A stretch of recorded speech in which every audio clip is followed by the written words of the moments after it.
தூத்துக்குடியில் பூஜைகள் செய்து பணத்தை இரட்டிப்பாக்கி தருவதாக கூறி 2.5 கோடி ரூபாய் மோசடி செய்த போலி சாமியாரும் அவரது மகனும் கைது செய்யப்பட்டுள்ளனர். பரிகார பூஜை என்ற பெயரில் பணக்காரர்களை ஏமாற்றியவர்கள் சிக்கியது எப்படி?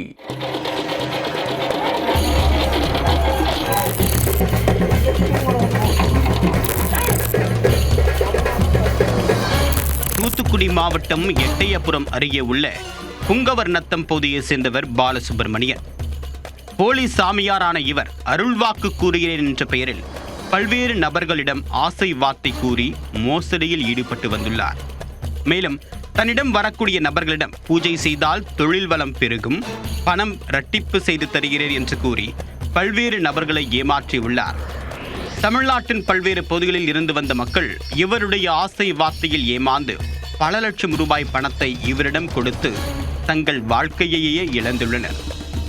இதில் பாதிக்கப்பட்ட தூத்துக்குடி ஏரல் பகுதியை சேர்ந்த லிங்கராஜ் மற்றும் அவருடைய நண்பர் ஆனந்தகுமார் ஆகியோர் போலி சாமியார் பாலசுப்ரமணியன் குறித்து போலீசாரிடம் புகார் அளித்தனர்.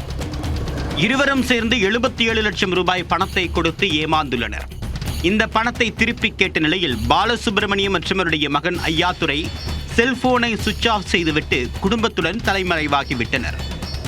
இதேபோன்று பாலசுப்ரமணியன் மற்றும் அவருடைய குடும்பத்தினர் சேர்ந்து சிவகங்கை மாவட்டத்தை சேர்ந்த பலரிடம் கோடிக்கணக்கில் மோசடி செய்திருப்பதும் தெரிய வந்துள்ளது.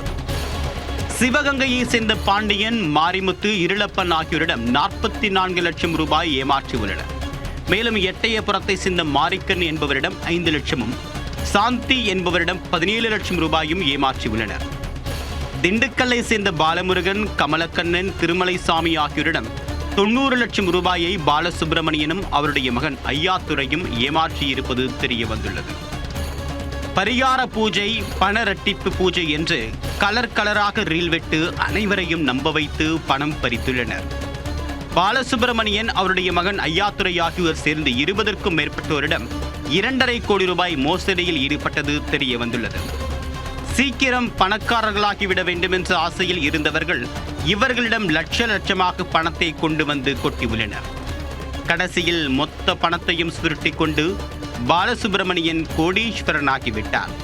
பணம் இரட்டிப்பு ஆசையில் வந்தவர்கள் இருந்த பணத்தையும் இழந்து பரிதவித்து வருகின்றனர். போலி சாமியார் பாலசுப்ரமணியன் மற்றும் அவருடைய மகன் ஐயாத்துரை மீது தூத்துக்குடி மாவட்ட காவல் கண்காணிப்பாளர் ஆல்பர்ட் ஜானிடம் பாதிக்கப்பட்டவர்கள் புகார் அளித்தனர்.